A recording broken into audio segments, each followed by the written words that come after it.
El tema relacionado a Haití, señores, seguirá siendo una premisa marcada por toda nuestra vida de coexistencia, fruto a ese reparto que se hizo la corona española con Napoleón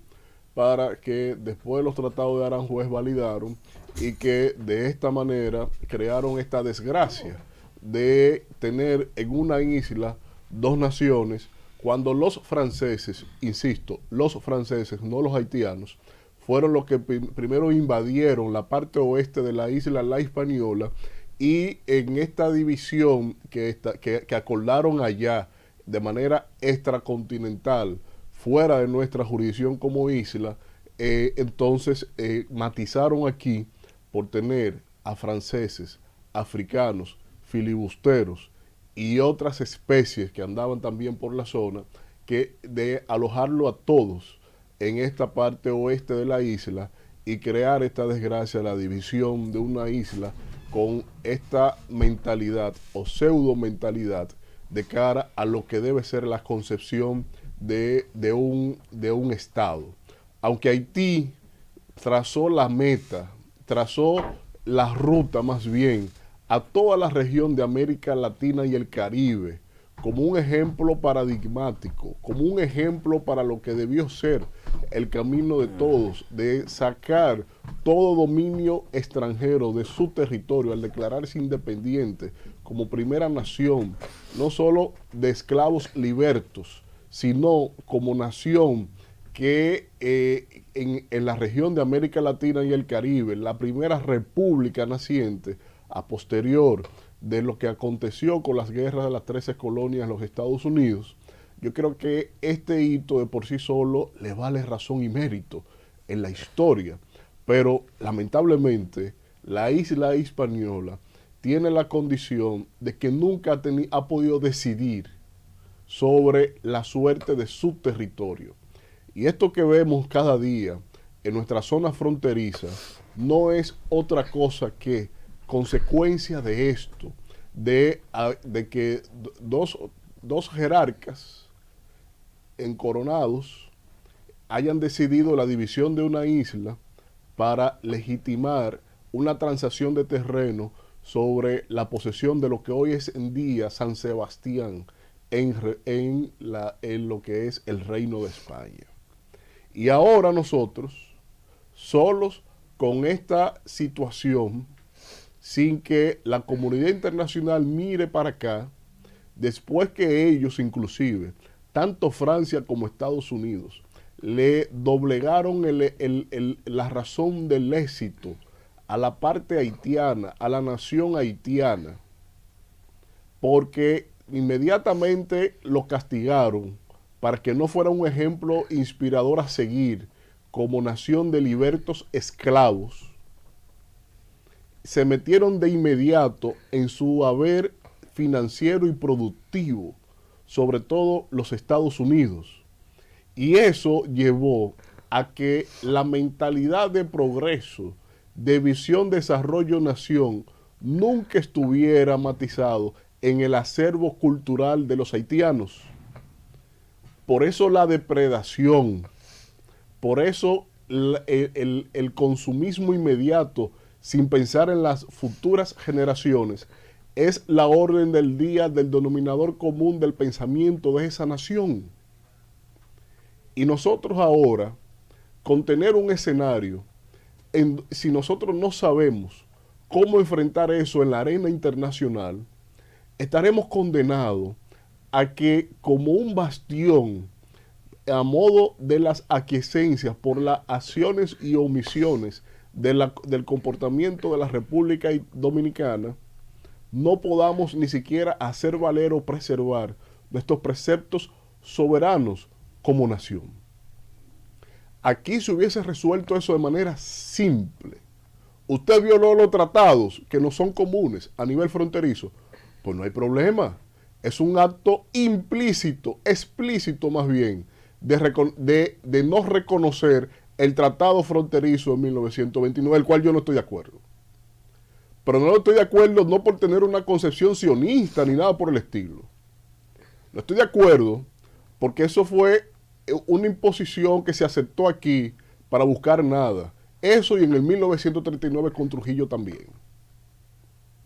Para lavar la matanza que hizo y venir como método de regalarle el 10% del territorio de la República Dominicana a Haití con la excusa de que sacaran a los haitianos. Vaya a ver si el método funcionó, que mire cuánto tenemos todavía en el territorio nuestro. Entonces, ahí perdimos el 10% de nuestro territorio y ahí le cedimos el curso de las aguas de este río Dajabón, que nunca debieron tenerlo. Entonces, aquí tenemos en una nación, para que ustedes lleven apuntes, con una pandemia causando estragos. No tenemos representantes políticos legitimados con esto que se le ha ocurrido a este benefactor, porque todo el que gobierna en Haití siempre quiere ser el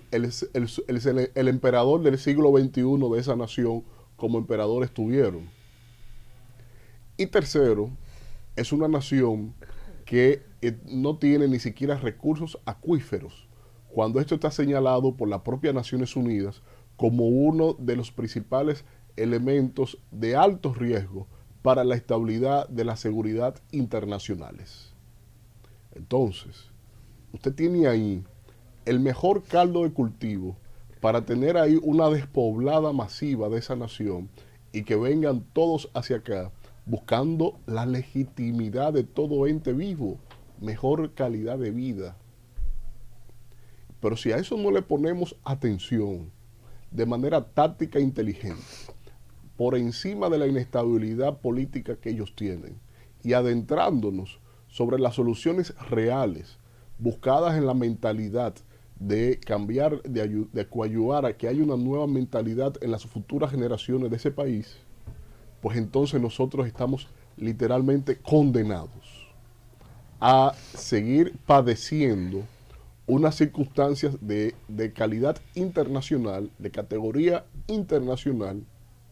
siempre en desmedro de la condición de Estado que somos nosotros. Así que yo espero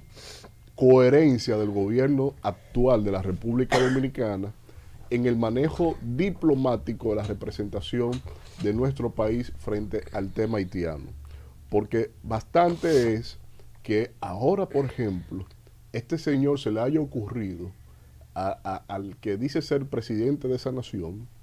que se le haya ocurrido venir a postergar el referendo que de por sí sumergió la crisis a ese país y ahora sin fecha cierta, a postergar las elecciones. Y esto entonces lo que va a dejar es un verdadero matadero en términos sociales, políticos y económicos para esa nación. Y finalmente quiero referirme de manera puntual al tema relacionado a lo del año escolar. Porque lo que dice este señor Freddy Hidalgo, que se acabe ya y golpe y porrazo como una disposición administrativa, lo primero es que yo doy gracias a Dios que este señor no es el ministro de Educación.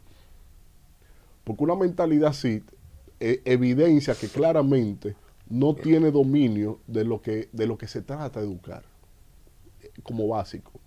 Lo segundo es que él debe de disimular mejor su condición de miembro del Comité Central del Partido de la Liberación Dominicana y de ser ahí un alfil del señor Camacho en el área de educación y en el área del PLD. Porque aquí, ¿a qué vamos a atender de manera administrativa cerrar un año que al final y al cabo ha sido un año totalmente difuso y que ha estado caracterizado por un esfuerzo incólume de parte de las autoridades de educación de este país, surfeando y navegando sobre todo tipo de presión sectorial? Y por eso señalo, un señor que dice esto no puede ser considerado ni siquiera maestro. Bueno, a los efectos lo que hace es cobrar como maestro, porque tiene 24 años cobrando como maestro y ni siquiera a un aula pisado en 24 años. Es decir, que se montan con unos trajes para tener actividad sindical, para tener ahí representación de su partido político. Y nunca se han centrado en hacer una agenda seria y correcta con relación al sector. Yo lo que creo es que todo el país debe estar al unísono. Todos los sectores productivos, sindicales, políticos, empresariales, gremiales, todo debe estar al unísono con las estrategias del Ministerio de Educación. Porque no es verdad que actuando todo por su propia vía, vamos a lograr tener un año escolar exitoso y peor aún, superar aquellas barreras que nos imponen, que solo la realidad que ha pasado con la currícula en nuestro país con la pandemia, y que solo con una estrategia de nivelación escolar es que se hace posible que nosotros podamos alcanzar el verdadero provecho que se debió tener en la formación de nuestras futuras generaciones. Mire, en ese sentido...